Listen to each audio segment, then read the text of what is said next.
Good evening. You're taking a look at video from one of our Janesville weather cameras earlier tonight as a shelf cloud from tonight's storms move through Rock County, bringing rain and strong winds with it. Those alert day conditions leaving a little damage behind. And it also created several tornado warnings, including in Dane, Rock, and Jefferson counties. We're providing you with full team coverage on tonight's weather event. Let's begin with meteorologist Blaze Keller. Blaze, what is Radar 3000 looking like now? Much quieter than this afternoon, which is some great news. Again, folks, we had a pretty active evening out there, and now we're getting ready for those quieter conditions. We've got rain showers pretty much across southern Wisconsin right now. Some heavier rain activity maybe off into parts of Sauk County. I'll take it in just outside of Loganville. This looks to be more of a moderate rain shower.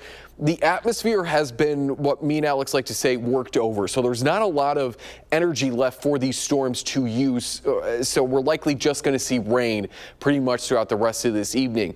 Not that we necessarily need any more rain, especially across southwestern Wisconsin. We need that rain further into parts of Rock County, Greene County, as well as into Walworth County. We have radar estimates over the last 12 hours, anywhere between 2 to 3, possibly upwards of 4 inches of rain in isolated spots. This path right here in particular, that was actually from just one thunderstorm, that supercell thunderstorm that many folks saw, especially once it got into Dane County, and they provided us with plenty of photos of that. We even saw it moving across Lake Mendota on our Edgewater tower cam. Here's a look at some of the alerts that were issued across parts of Wisconsin today. A number of severe thunderstorm warnings, a handful of tornado warnings as well. Thankfully, no confirmed tornadoes touching down, no funnel clouds being reported, at least very definitive funnel clouds. There was a little bit of rotation here and there, but the good news is, despite the fact that we had these strong winds, we didn't have any tornadoes. Now, we're going to go into the rest of this evening on the quiet side. Other than that rain, we will see the chance for some severe weather on Saturday. So we're going to track out who's underneath that threat and the timing for that severe weather in the full forecast. All right, thank you, Blaze. As we mentioned earlier, these alert day conditions have left behind some damage. And viewers have been sending in photos from all across the region showcasing tonight's weather system. Our Maddie Himes joins us now with a look at what's being reported throughout southern Wisconsin. Maddie? It's Maddie and Blaze, actually. I've been going through these photos that have been sent in. We want to remind everyone to stay safe when you're taking these weather photos, but we do appreciate you sending them in. So Blaze is already here, and this first photo we're going to look at is from Scott from McFarland. So I am not a meteorologist. I'm calling this segment Maddie's Ask the Expert. Blaze, what are we looking at here? So this is looking towards that supercell thunderstorm. This is what we call, the cloud bases, I believe here. This whole thing is rotating. I'm trying to look at the image in front of me to really point this out. So you see these lines, we call them striations. That's that rotation within the supercell. And this is actually the wall cloud here. And out in front of that, we call that the tail cloud. So that's a little bit more of some condensed air feeding into this supercell. It looks very alien-like, like a UFO, but that's because of that rotation. You get those kind of layers within this storm, and we don't typically see supercells like this here in Wisconsin, not only because we don't really have a lot of the necessary environmental factors, but unlike down in the Tornado Alley area, they're flat, and so we have clouds and trees, and that really inhibits our ability to see this. But when we do, we really are able to see the structure of these storms quite beautifully. A UFO. Thank you, Blaze. Yes, I could have done that. We'll go on to the next one. This one is from Sharon in Belleville. I'm thinking another UFO. Yes, this is that same storm. This storm developed out near Dickeyville in Grant County and was able to stay by itself, a discrete supercell, for some 60 miles, traveling through Grant County, parts of Lafayette County, into Dane County. So yes, this is that same storm. We're getting these striations, that rotation. There's that wall cloud. Wall clouds can be large, or they can be small. Some rotate and some don't, but this was rotating this entire time. So over those 60 miles, it could have very easily dropped a tornado or a funnel cloud. Thankfully, it did not, and instead gave folks a really nice way to see something that sometimes Alex and I and the rest of the First Warn meteorologists talk about, which are these supercell thunderstorms. It looks cool. It is very impressive, yes. It is very impressive. We'll do one more. This last one is from Brenda in Milton. Okay, so this is different. And in fact, I wrote a whole Beyond the Barometer about this because this is a shelf cloud, which is sometimes mistaken for a wall cloud. Here's a really good difference to tell. Shelf clouds are much longer, whereas wall clouds are not as long and they're kind of taller. They're a little bit more like this versus like this. This is rain back behind, and this looks ominous. It is very scary. The rain-cooled air is falling behind this cloud. The rain-cooled air is rushing out in front of it, so towards the camera, and it's pushing all that warmer air up into the atmosphere in such a speed that it's condensing, truly becoming a cloud as it rises up, and it kind of looks like a shelf, if you will. As that storm is moving towards us, that cloud gets bigger and bigger. That was cool. Thank There you, you Blaze. go. Of course, of course. Anytime that I can help educate folks about the weather, because I think everybody really likes to know what is going on, then I've done my job. I think we do. Well, we'll be back with a couple more viewer photos in a couple minutes, so you can keep sending them in. But again, stay safe when you are taking them. All right, thank you both. Great job. You can also track the severe weather for yourself on the First Warm Weather app. It has the latest updates on alert day and road conditions. You can download this for free in your phone's app store. Just search WISC Weather. And today's severe weather also impacting art fair on the square. The Madison Museum of Contemporary Art said it is for the safety of everyone. Leadership delayed the setup for the event tonight. So as a result, Art Fair on the Square now begins at noon tomorrow and will run until 6. All other events, including the Muse at Art Fair on the Square after party, will remain as scheduled. Next at 10, loved ones are mourning the loss of David and Terry Pabst, the man and woman killed in a double homicide in the town of Middleton Tuesday. In an exclusive interview, our Maddie Himes sits down with one of those loved ones who says Terry Pabst will not only be missed by friends and family, but by her students as well. Terry Pabst taught special education at Thoreau Elementary, and according to those who worked with her every day, she was the very definition of a special ed teacher. Anything that a student needed, she would drop everything and do it. They say people never forget how you made them feel.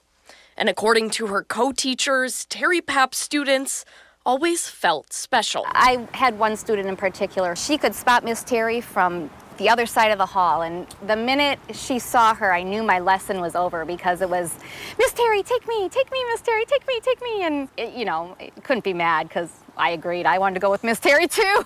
Stacy Aparicio Smith is an English language teacher at Thoreau. She and Terry shared several students. A lot of the students she worked with, had a lot of struggles. Meaning she got an inside look at that special feeling Terry always instilled. She would always focus on what could they do, what are they capable of. She always tried to make people feel like they were important and show interest in their lives. When Stacy learned her students wouldn't have Miss Terry cheering them on next school year, oh, I was just devastated. I was just sort of numb. It just didn't seem possible. Like, one of the best people just doesn't seem like that should happen. she and the rest of the staff at Thoreau began brainstorming ways to honor her when classes start back up. We're talking about murals and gardens, planting a garden because she loved gardening. In hopes that after a lifetime of making everyone else feel special, they could make it known just how special Terry really was. It's going to be really hard coming back to school without her. Reporting in Madison, I'm Maddie Himes, News 3 Now. Maddie, thank you. And we also have a statement from the Thoreau Elementary principal. It reads, quote, "For the past several years, Terry Pabst has been a valued member of the Thoreau Elementary School community, providing care-filled instruction and making a meaningful impact in the lives of our students, staff, and families as a special education teacher. Her legacy is one of kindness and selflessness, and she will be missed tremendously by all who called her a teacher, a colleague, and a friend." The Madison Police and Fire Commission has announced 3 finalists for the city's next chief of police. They are John Patterson, who is the current acting chief in Madison. Patterson, a 27-year veteran of the force in Madison. Next up is Captain Stephanie Drescher. She's been with the Madison PD for 16 years. And finally, there is Milwaukee Assistant Police Chief Stephen Johnson, who has been with the department since 1997. The Police and Fire Commission will hold final interviews on August 14th. In Janesville, negotiations continue between UAW Local 95 Thrive and Mercy Health Management. The union told us its strike will continue until a deal is reached. Nurses want wage increases, citing inflation, and Mercy Health says it will implement a strategic plan to continue providing care to patients during the strike. News 3 Now will let you know when a deal is reached. This week, the Universities of Wisconsin Board of Regents voted to allow a tuition increase of up to 5% for campuses across the state. System President Jay Rothman telling News 3 Now the tuition increase is due to inflation. The state budget funds going to the university also came in under what they were requesting. Anytime tuition is raised, it heightens concerns from students about the attainability of education here in Wisconsin. Rothman says it's a balancing act. And we were extraordinarily mindful as we thought about that tuition increases to ensure that we maintain the status as the most affordable public university system in the Midwest and beyond, because we think that's important. And this is part of a longer discussion we have with President Rothman. You can see more from the interview right here on News 3 Now this Sunday morning at 10:30 on For the Record. Goodman Pool is increasing the age for children to be able to come without an adult. The new rule requires kids under 15 to be accompanied by an adult. The change follows a concerning start to the summer season where police were called 8 times in the first 2.5 weeks due to behavioral issues at the pool. That includes fights among youth and adults.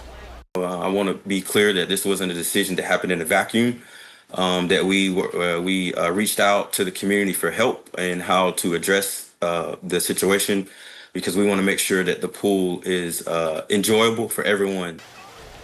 In addition to the new rule, the pool has introduced a pool monitor program to help manage and disrupt potential issues. This program works in conjunction with lifeguards who do not handle incidents outside of the pool area. Coming up on News 3 Now at 10, Canada responds to the White House's latest tariff threats. And President Trump visits Central Texas. The questions he faced over his plans to phase out FEMA. That's next.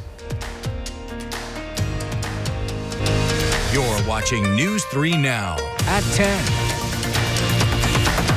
President Trump has given dozens of countries until the end of the month to strike a new trade deal. And that includes one of America's largest trading partners and allies. The president says Canada has already responded to his letter warning of 35% taxes on Canadian imports. Canada's prime minister saying on social media, quote, "The Canadian government has steadfastly defended our workers and businesses. We will continue to do so," end quote. Well, today, President Trump visited Central Texas. Seeing for himself the damage from last week's flash flooding that killed more than 120 people. And as of this morning, 161 people are still missing, and that is in Kerr County alone. The visit comes amid questions about the Trump administration's plans to phase out the Federal Emergency Management Agency, and the president has signed a disaster declaration for the region. FEMA has deployed multiple emergency response units, and FEMA has been really headed by some very good people. We have some good people running FEMA. It's about time. Law enforcement officials say there are more than 2,100 responders on the ground working to find the remaining victims.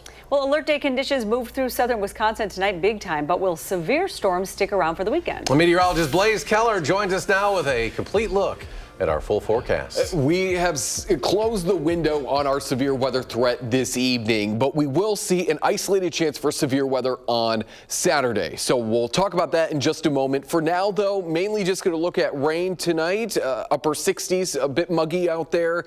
Winds are going to eventually turn out of the northwest. And as we go into the rest of your weekend, we will start to dry on out. But we are looking at rain tonight, afternoon showers, maybe a thunderstorm or two on Saturday, drier Sunday and Monday. Monday and Tuesday of next week, we could squeeze back into those low 90s. So let's jump ahead to Saturday. There's our severe weather outlook for Saturday. Marginal risk in the green. That means an isolated chance for severe weather. We had a slight risk today. We had a little bit more scattered chances for severe weather this afternoon, and that played out. So a marginal risk means an isolated chance for maybe 1 or 2 severe thunderstorms. We're looking at strong winds and hail as the main threats. Winds are going to be turning out of the northwest, as I said, and that really does not bode well for tornadoes. That's not to say it can't happen, but tornadoes really want southerly winds, especially southeasterly winds. So when you get northwesterly winds, you just kind of make it a little bit harder for those storms to become tornadic. But we're still going to see maybe some strong wind gusts as well as some large hail at times. Starting off cloudy, so by the time we go into the afternoon hours, right around noon, which is when Art Fair on the Square will now start tomorrow, we'll start to see that line of showers and thunderstorms develop. This will continue to push its way eastward, so it may develop over central parts of our coverage area, which would include parts of Dane County.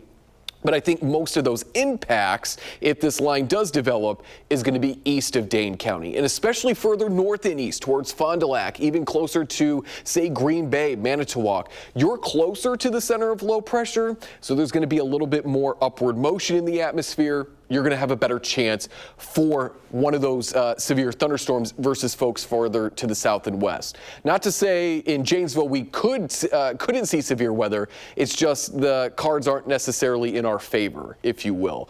But take the First Warn Weather app with you. We'll, of course, keep you updated. Upper 70s to low 80s as we look to your Saturday. And very quickly, this was that supercell thunderstorm moving across Lake Mendota on our Edgewater Skycam. We captured it as it moved through downtown Madison and moved through Dane County into Waunakee, where it quickly dissipated.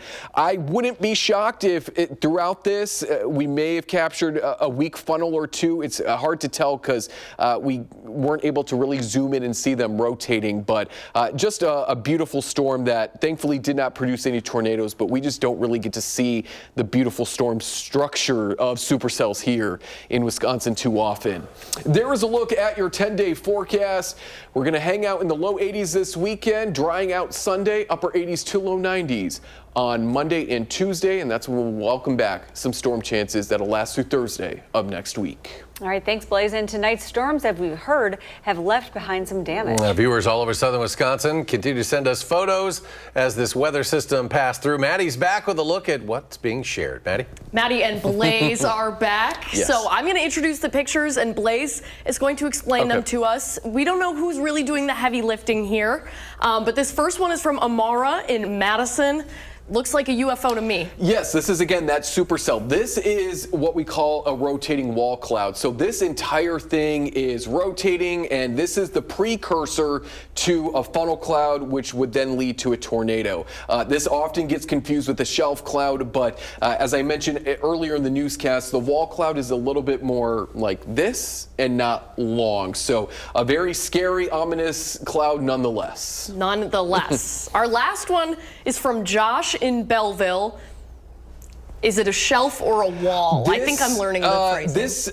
It would depend on what part of the storm that we're looking at, but if I had to guess, this is likely the breakdown of a wall cloud as the storm was kind of getting itself back together going into Dane County. But you can still see the structure of this supercell thunderstorm very well. This is where the rain is. This is looking likely towards the north. I could be mistaken, but here's some ominous looking clouds. The whole storm continues to rotate. This is, I think, likely when the storm was weakening a little bit. The rotation was cycling through as supercells do, and then this will push further north into the Madison area and then weaken as it eventually moved into Waunakee.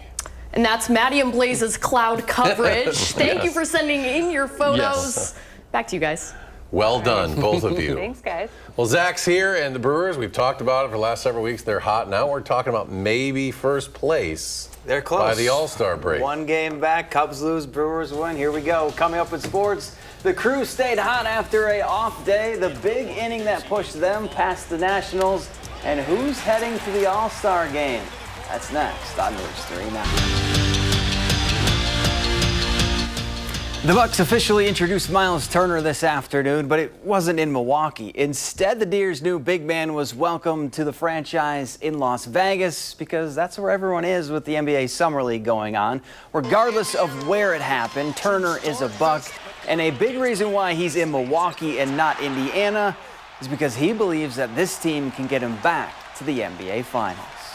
Being in the NBA Finals, something that was one of the greatest learning experiences I've ever had. You just realize how hard it is to get there, how hard it is to win, just how mentally exhausting it is, physically, everything. It's just one of the best experiences of my entire life. And the only thing that went into this decision was getting to get that experience once again. And I saw fit with an opportunity here to make that happen. Well, this year has to be the year for Joe Pavelski to win the American Century Championship, right? Last year he finished runner-up. The year before he took third.